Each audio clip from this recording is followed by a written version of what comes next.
Good morning.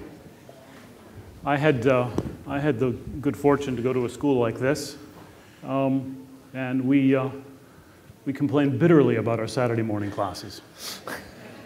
I think you're going to learn much more in your early Saturday morning class today than certainly than I ever did, because we're joined by three terrifically knowledgeable, terrifically wise, and I'm counting on this, terrifically opinionated experts on the Middle East. So before we go any further, let us begin this morning with a question. This will be a practice with which you're now all familiar. And you should have clickers. And the question is, should the US deploy ground troops to defeat ISIS? So you press 1 for yes, and 2 for no, and 3 for uncertain. So we'd like you to vote now, and then when we close, we'll take that vote again. And depending upon the effectiveness of the panelists, your views will have changed or they will not have changed. Thank you. So I'd like to begin very briefly, and I assure you I'll do much less talking than listening, but I'd like to begin. I think it would be a useful place to start to look at that map. I'd like to say two things about that map. The first is that map scarcely maps reality. It's a map which gives the borders of nation states, of what purport to be unitary nation states. But we all know that's no longer the case. So Iraq, Syria, Yemen, these are no longer unitary nation states. These are states in which those borders, in which internal borders, as it were, in which land and territory is being contested, and that's an area where we'll start. Some of you may know that even in the case of Egypt, a place we take for granted as a model of, at least until recently, of stability and security, well, the authority of the Egyptian national state in the Sinai Peninsula for the last several years has been highly contested. So the first comment I wanted to make about that map is, as I said, it doesn't really map reality. The second is that it also hides human tragedy. When I want to talk about that tragedy, I'll just start with some numbers. Estimates for those killed in the Syrian civil war start at 200,000 and they end at 500,000. Estimates of those killed in Iraq since the US invasion in 2003 are more or less stable around 250,000. The refugee problem, it's hard to capture that refugee problem in numbers. Suffice it to say that in calendar 2015, about 1 million refugees were created in Syria alone. So that's the map. And as I said, it no longer maps political reality. It also conceals human tragedy, and that human tragedy can be mapped or enumerated, but could also be symbolized. So there is little Omran Daqnish. How many of you have children or grandchildren? So let Omar speak to us, as it were, as we turn to this very, very difficult set of challenges. Perhaps I start most usefully by asking a straightforward question, which is where we are right now. So what is the current military and political situation in Iraq and Syria? Tom, shall we start with you? Thanks, Jace. I think Ahmad is speaking to us on a regular basis. There are two aspects of the situation that I think probably should be looked at as a base case. One is military, the other is political. They're both intertwined and very important. Very quickly in Iraq, there have been some gains against ISIS on the ground. The preliminary and early fruit of that was produced mainly by Kurds, and mainly in areas that the Kurds had a traditional relationship to, and mainly in places that were desert and underpopulated. There has been some recovery in Anbar and some moves up toward Mosul. Mosul is the objective because it's the second principal city of Iraq, and clearly seen, despite the fact that Raqqa in Syria is their capital, as perhaps their biggest urban holding. My sense is, without getting too far into where Chase wants to take us, that there are three aspects to ISIS. One is territorial, another is franchising, and a third is terrorist attacks, particularly against the Western world. And so we have to look at a strategy on territory as having one piece of the action, and clearly it has political importance. Syria, in any one period of time, is a swirling kaleidoscope of moving military activities, much of it local, much of it preliminary, much of it based on some cases a situation in which fatigue has produced local ceasefires, and some of it, particularly around Aleppo, an effort on the part of one side or another to gain ground because of the strategic importance of the city. Recently, there have been gains by the anti-Assad forces, but there has been a step up in the aerial campaign against them, and it is the Assad forces in the aerial campaign and the barrel bombs that have had a perhaps more salient effect on the tactical situation as time has gone on. To explain Syrian forces would have to deal with 600 organized and disorganized groups in one way or another engaged in the conflict. But there are three strata. There is ISIS, Daesh, the more radical perhaps, the Al-Qaeda associated groups, particularly focused on Jabhat al-Nusra, an organization because it has done a lot of fighting, which has attracted a lot of fighters, including from the more moderate Free Syrian Army and affiliated pieces who are in one way or another the principal force against Bashar al-Assad in Syria. The politics, particularly in Syria, are very important. There is no, in my view, humbly, military solution to Syria. There may be in Iraq. The lack of a military solution means we are thrown into a situation in which the politics of a diplomatic effort have to be, in some way or another, the path forward. Recently, Turkey and Iran have agreed on a couple of principles involving a Syrian settlement. Syria remains together territorially, and they have to look at the question of a government, Mirabilu Diktu, which brings together all the warring factions. An absolutely sensible first principle and an almost impossible second principle, at least at the current side.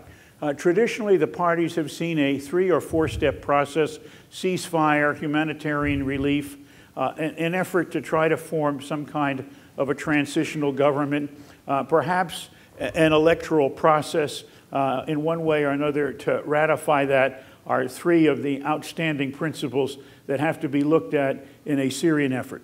Mr. Putin has engaged himself and in some ways has shown an effort on the part of Putin to do two things: keep Assad from going down the drain militarily on the one hand, and on the other hand, to open the door and to build leverage for Mr. Putin in a Syrian political settlement. And I think that those are important.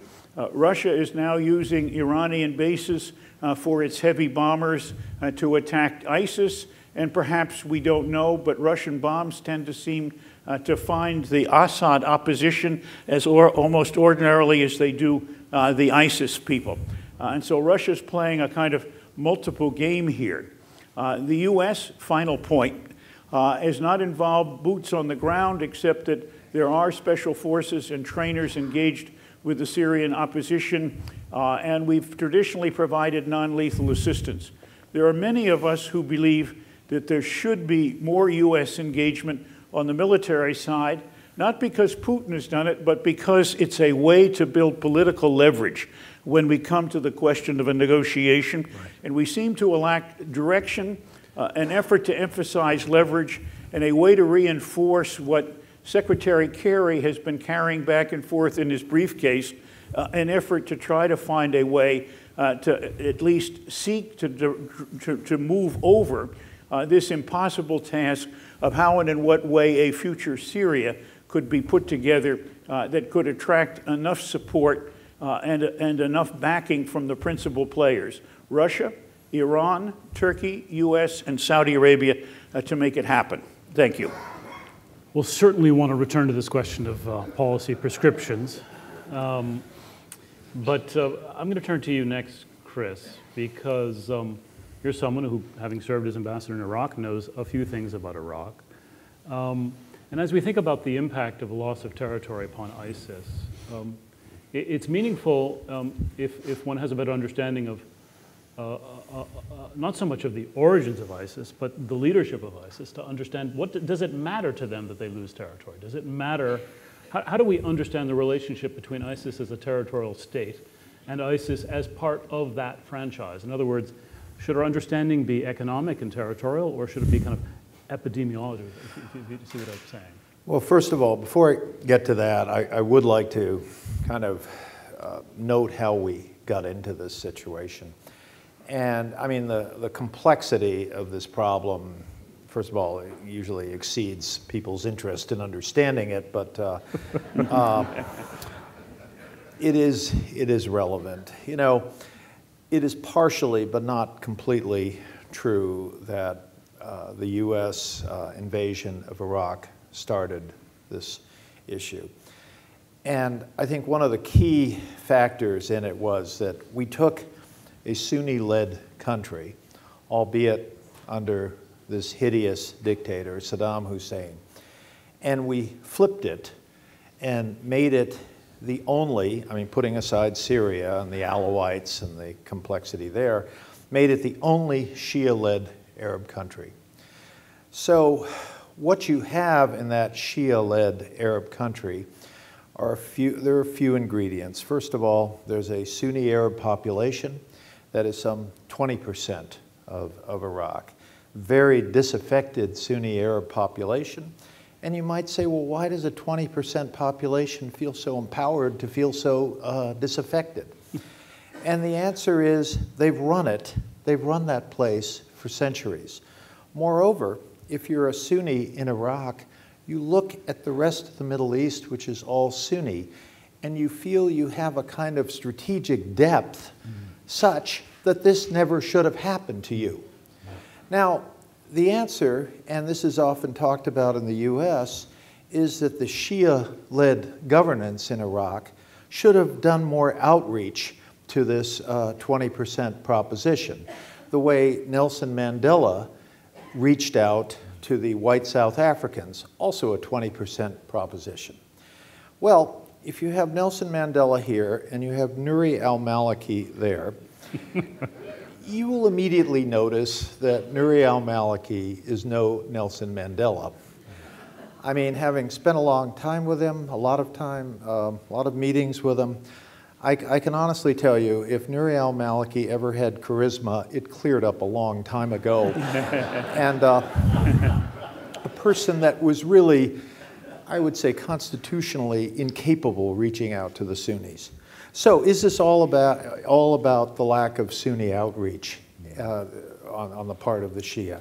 And the answer is no, because you have Sunnis who would be disaffected even if Maliki were Mandela.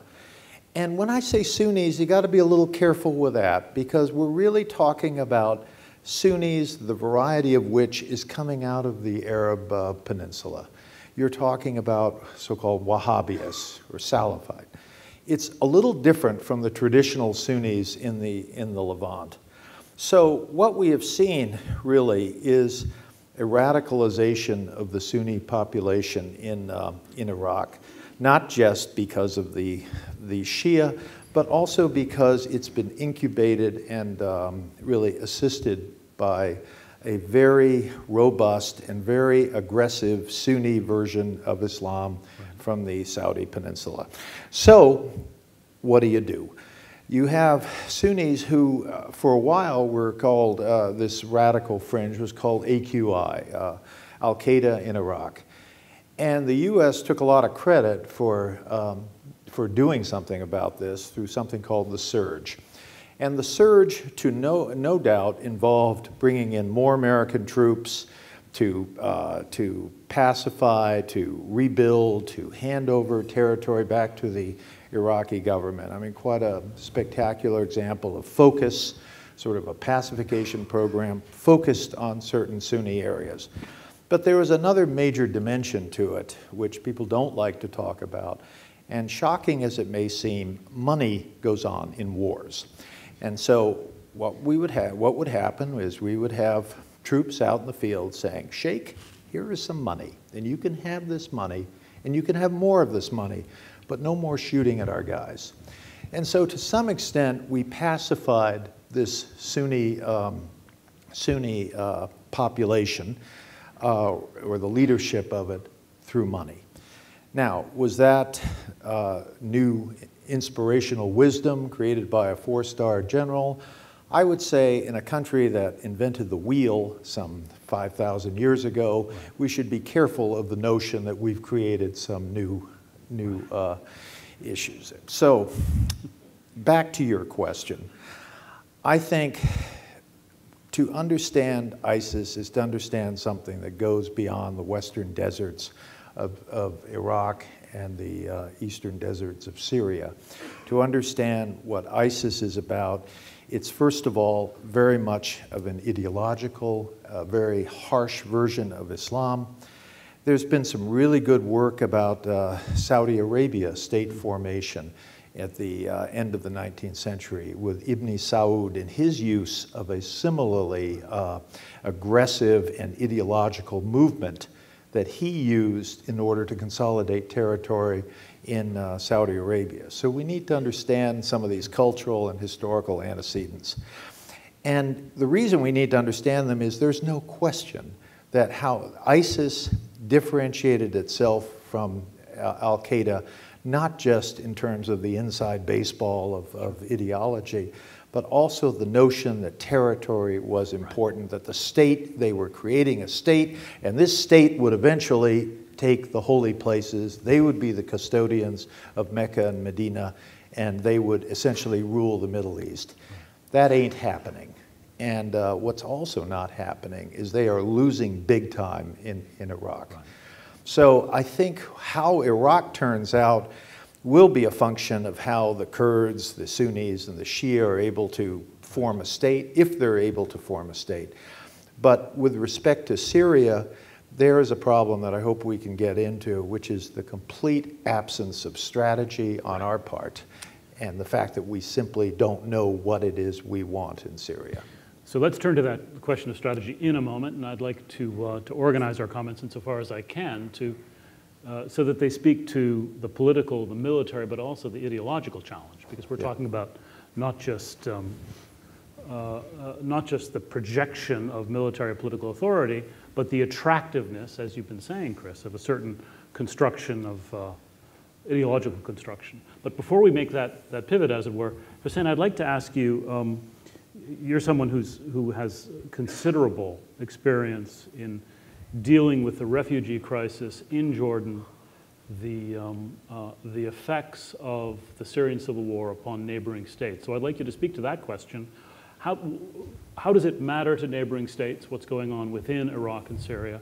And if you could reflect and share some of your experience in Jordan, that would be, I think we'd learn a great deal from that. Thanks, sir. First of all, I would like just quick comments on what Tom and Chris have stated. Very important that the franchise and the territory, those caused, they wanted that other than making their own state and all that. And we've got to remember this is the first time a terrorist organization in our recent history makes a state or has an address. We've got to remember that. Terrorist groups have no addresses. This is number one.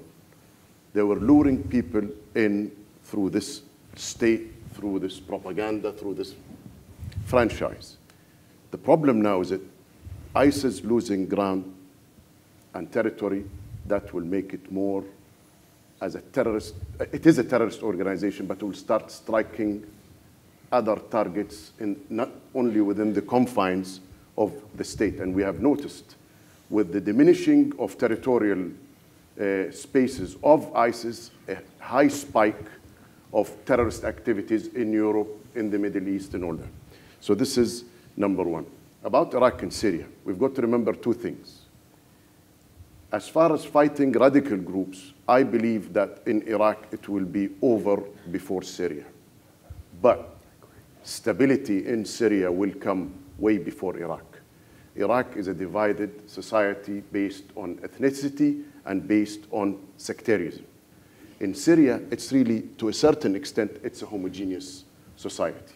So for the future, there is no blood between the people themselves. They've got a problem with the regime and minor problems with terrorist organizations or those freedom fighters. By the way, I believe that everyone in Syria, inclusive of the Syrian regime forces, they are all terrorists in my book. There are no good guys there.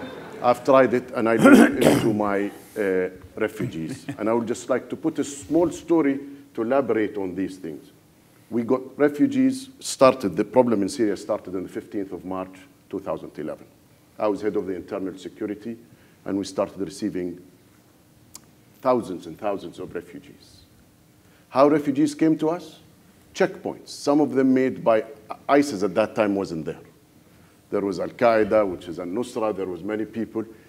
The refugee would have to pay for one entity for him to pass into Jordan or to Lebanon or to Iraq. And after 2-3 weeks, the fighting elements would share the money. Actually, there was a kind of financial agreement that they fight during the day, and the second week they share the finances. We move into the refugees. As far as what effect the Syrian crisis have affected neighboring nations, I would speak, first of all, from my perspective in Jordan. It has a social impact, it has an economic impact, and definitely has a political impact. And it has a security impact, a major security impact. First of all, you've got two neighboring nations which are considered failed states.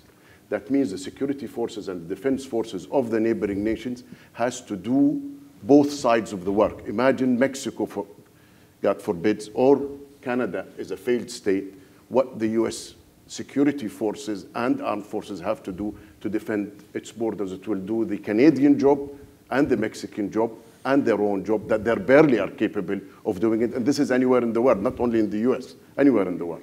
So this is a major issue, the security issue. Number two, social. A country like Jordan, we're 7 million people. 42% of our populations are refugees. 42%.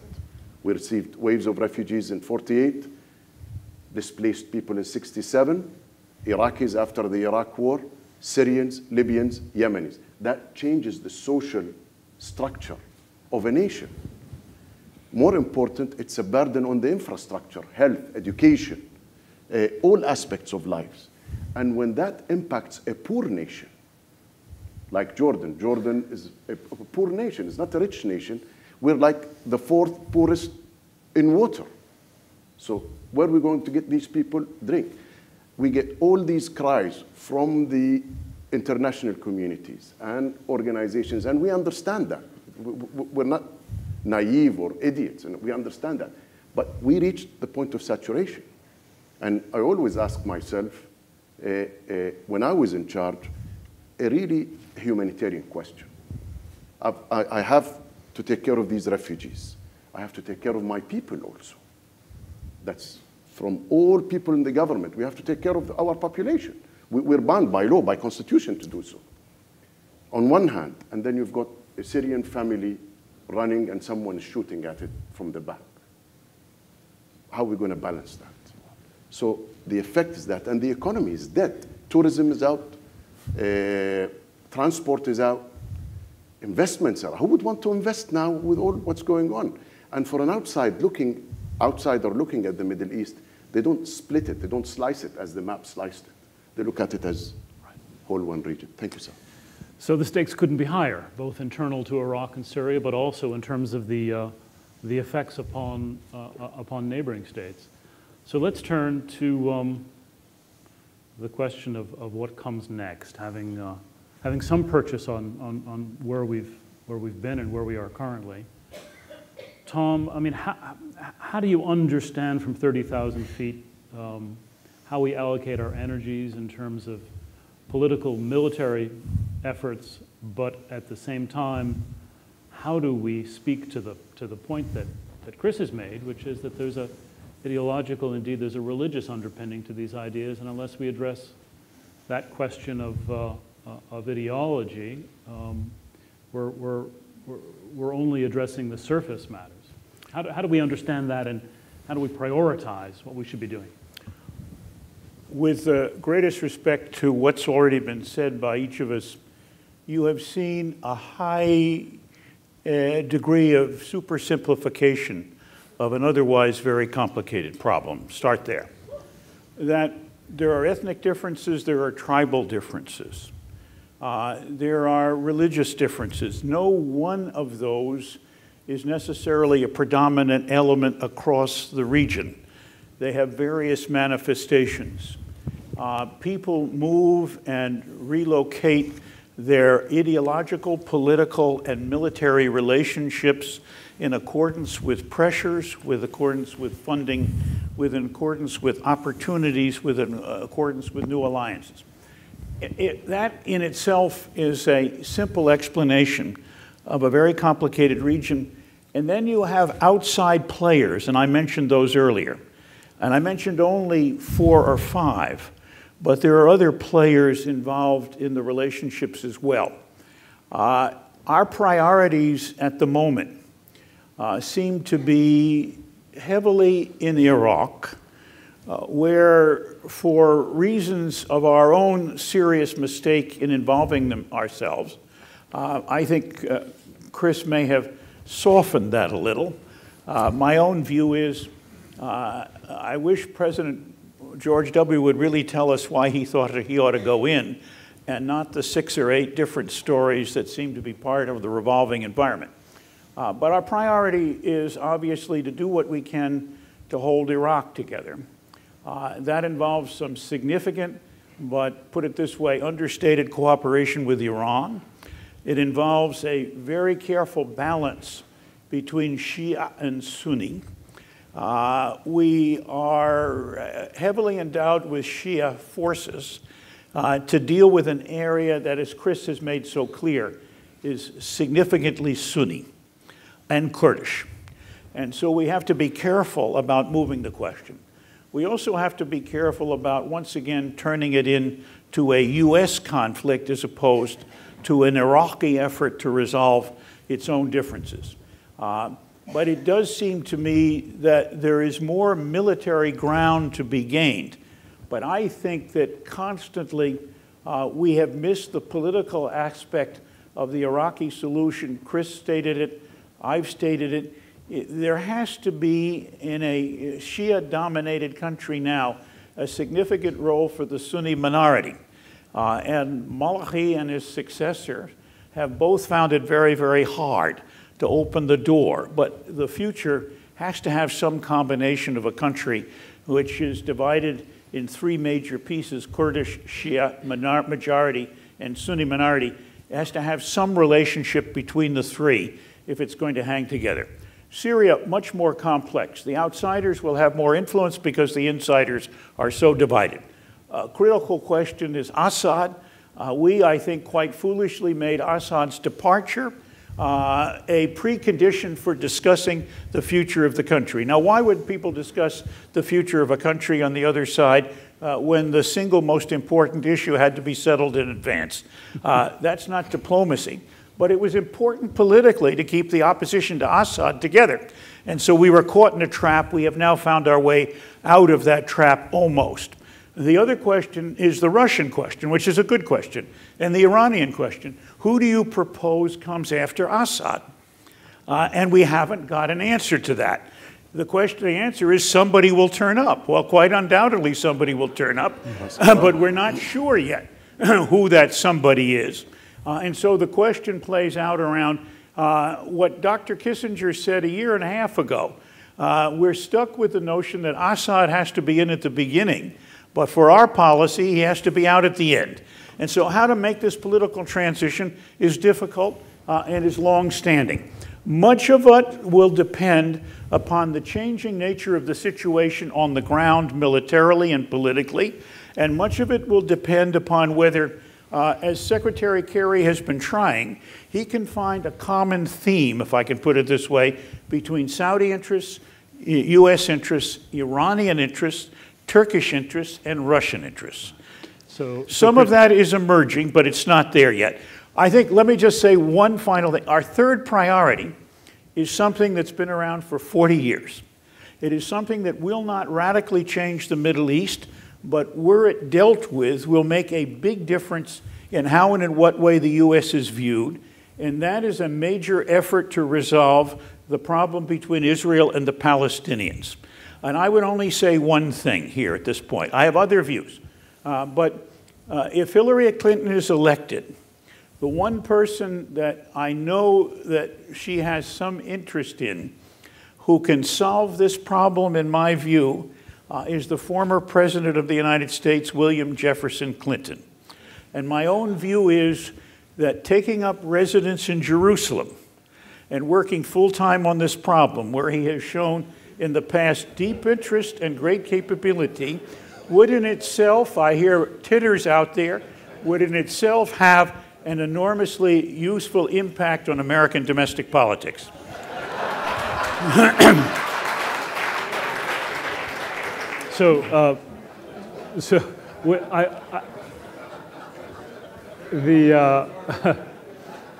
Once the audience regains its composure, I will turn to the audience for questions. But Chris, I know you're eager to say some things, and I'm very eager to hear what you say. But I won't let you go without at least helping us address the question that we're all meant to be answering, which is, are you in favor or are you not in favor of, I'll put it this way, escalating military intervention? And Hussein, I'm going to give you a heads up to that same question. So Chris, if you could envelop your comments around that question. Hussein, I'm going to ask you to speak to that as well, and then I'll turn to the audience. All right. Well, I do not believe that one should talk about military strategy, about escalating your military efforts without explaining or even having a diplomatic strategy for what we want to see happen in Syria. To assist one group against another, to assume that that group's moderate, and by the way, how do you tell if they're moderate? I mean, do you give them a questionnaire? Right. You know, what best describes you? A, moderate, B, very moderate, crazy moderate. How many people you killed, probably. Yeah. So I am very much opposed to the idea of giving weapons. And I think when you look at some of our efforts, you can pick from any country in the world, it usually doesn't work.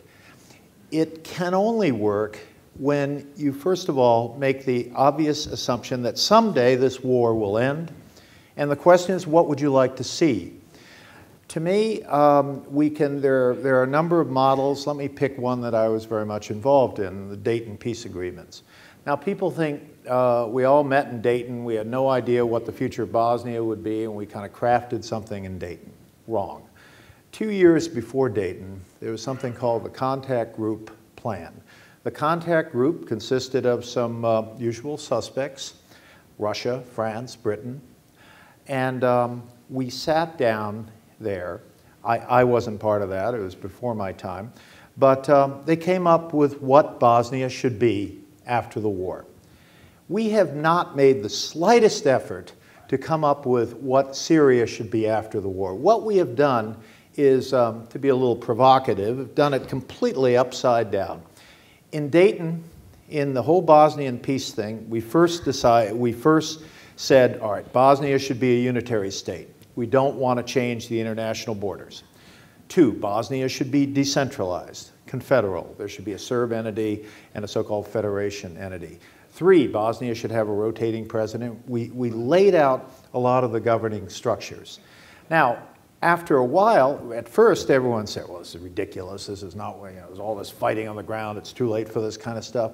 And then as people started narrowing the possibilities, you got people saying, well, I support the contact group plan, or I don't support the contact group plan.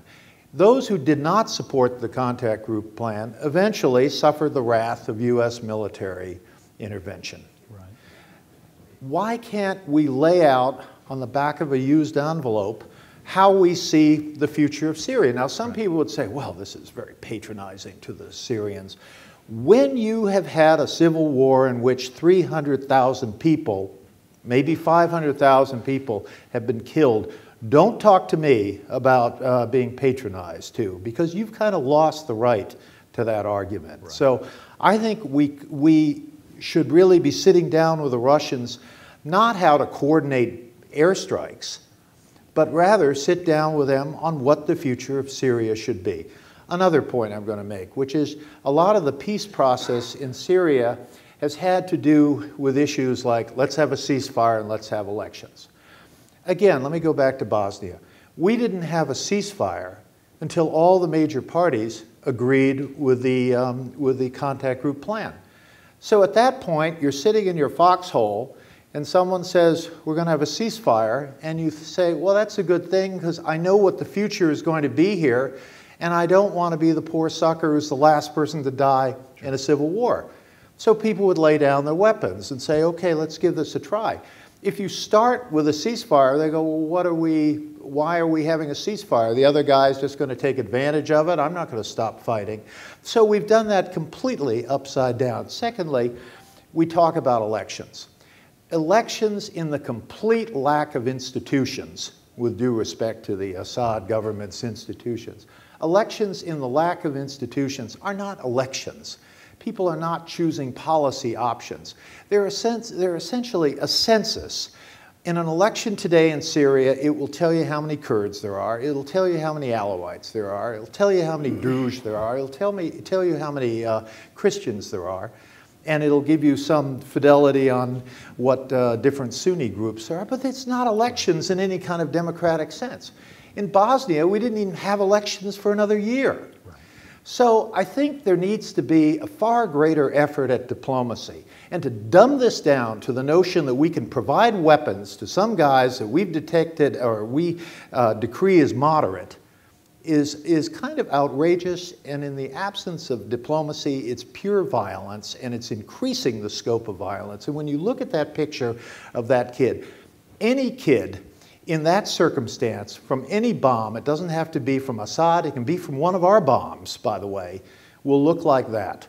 So the issue is not to say we need to go in there with more bombs to help this kid. The issue is we need a diplomatic approach, and it is astounding to me that our country can't seem to come up with that. Right.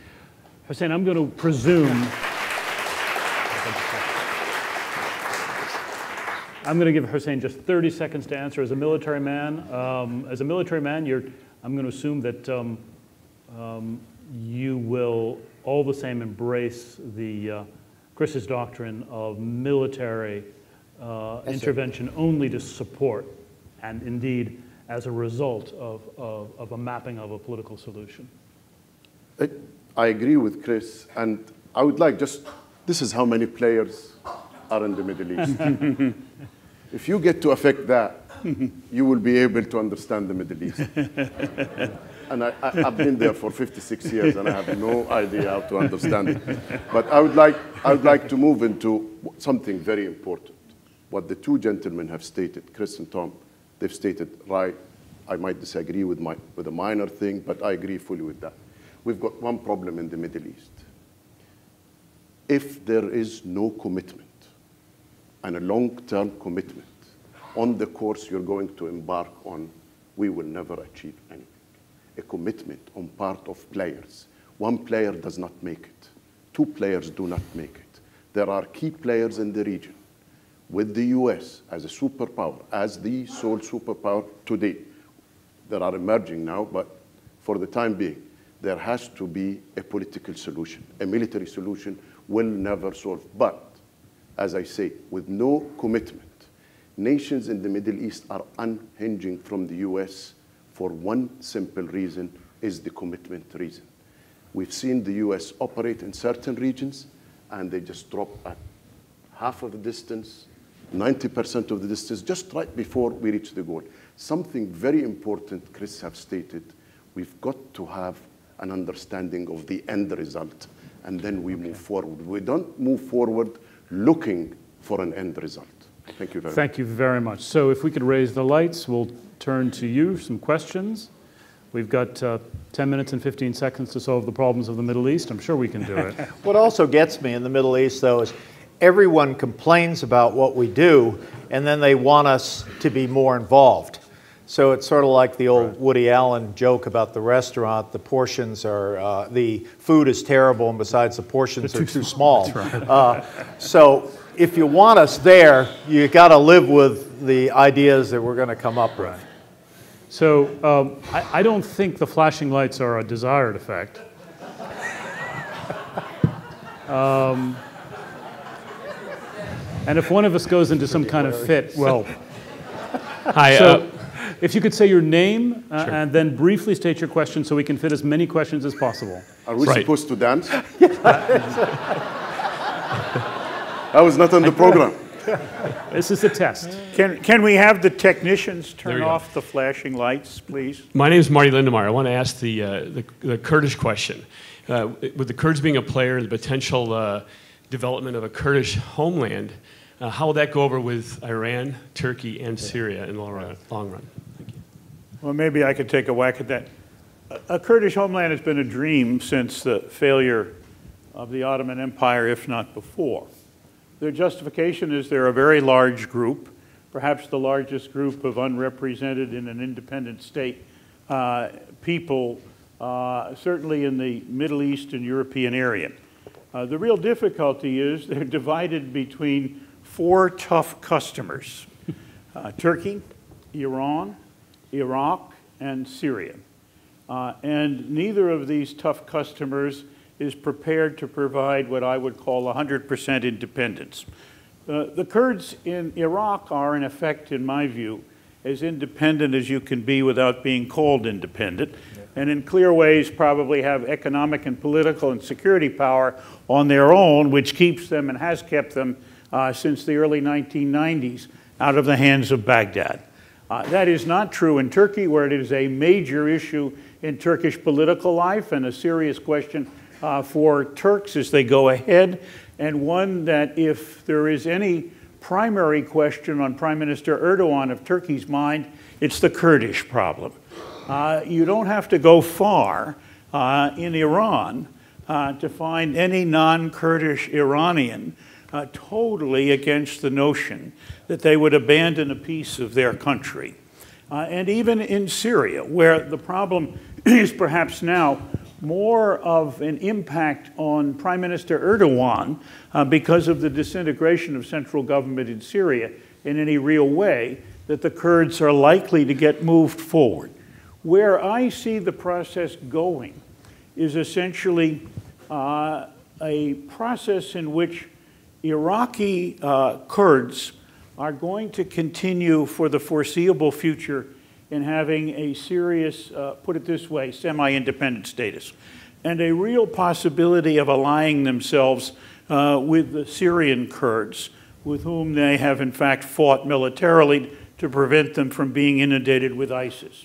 And they will be a principal force against ISIS, but they will not, for a combination of reasons, go territorially well beyond the area where they have traditional relationships because it's an overextension.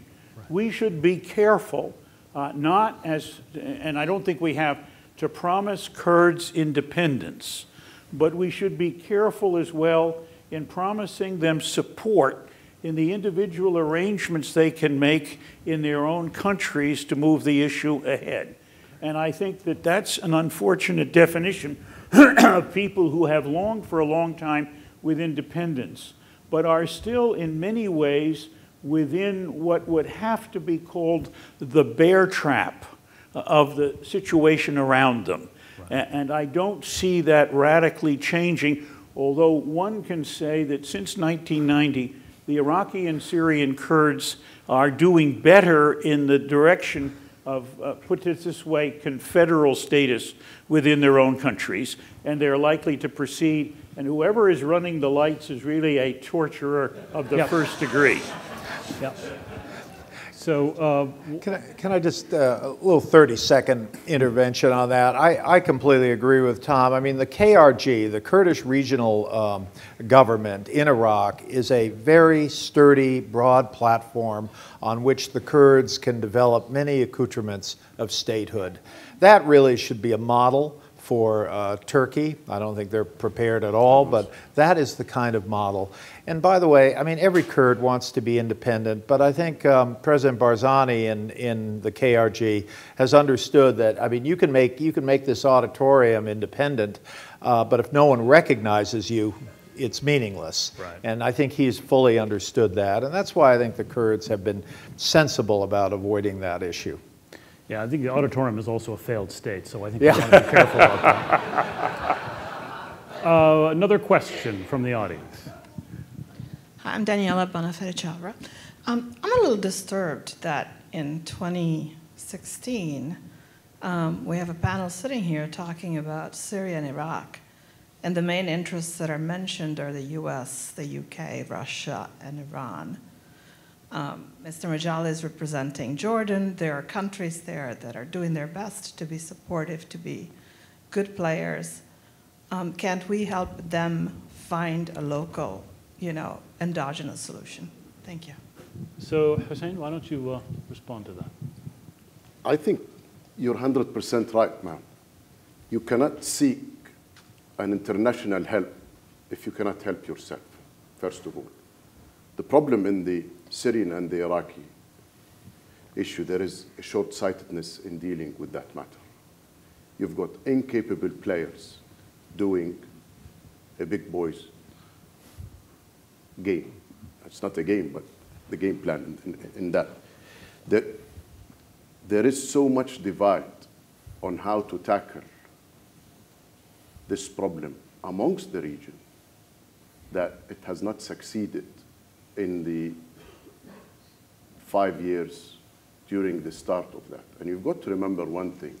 The major players in Syria and Iraq, and inclusive of Egypt too also, and Libya, they've got problems of their own.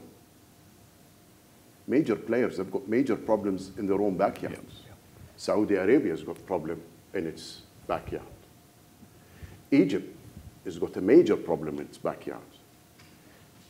Syria and Iraq, they are the failed states, and they were major players in the region. Iran has a problem of its own, and it has goals of its own also to control the region. So major players, they've got interests for themselves, and they've got problems in their backyard. The reason we're looking for that, and it's really shameful, and I'm sorry to say that as a member of that part of the world, it's shameful that we cannot address our problems and solve it, and we have to look for an honest broker in order to assist in such a problem. I repeat again what we've gone through in the past 5 years. Europe has gone through in 1848, which is called the Spring of Nations. And you see anything. The only thing is we're about 161 years old, 160 years late in our movement. And I hope we do not go through the dark ages that Europe went through after the 1848, after that spring. And exactly if you follow the path of the Spring of the Nations, it is exactly like the Arab Spring.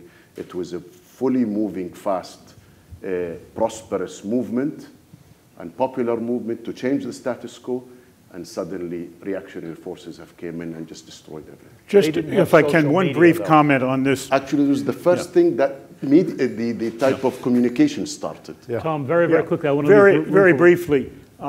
Chris is right that you need the beginning of a cohesive view about how to proceed. Unfortunately, Syria is not Bosnia, and there is no contact group formally yet constituted. And the struggle the United States is engaged in is to do that. And the problem of getting people to the table was terribly difficult to get Saudi Arabia and Iran to sit down, but even harder to get Syrians to come to the table, who have to play, I agree with the questioner, the major role in working out their own future. It is one of those really interesting issues where the outside parties are necessary but not sufficient.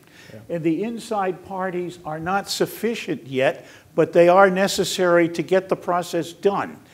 And I quibble a little bit with Chris.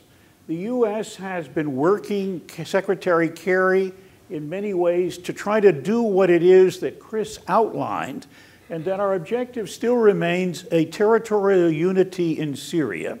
No decision yet about confederation or indeed unity in the central government, because it's a Syrian question, not an outside question, particularly for Syrians. And 600 groups trying to make a single government approach, despite the fact that Bosnia had Serb and non-Serbian differences, makes Bosnia a little bit of a child's picnic in this particular issue. And I think it's important that we try to move it along.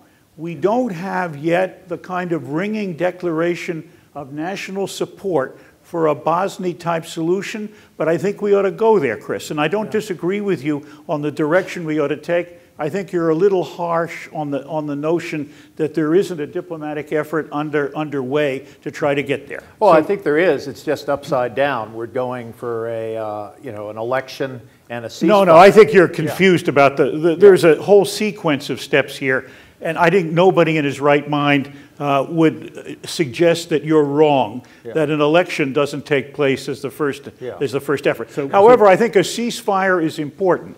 300,000 people killed. It's not a good idea to say that another 100,000 have to be killed before you get a contact group plan. So I'm going to stop it right there. As much as I'd like to continue, the good news is that the conversation can continue outside of the hall.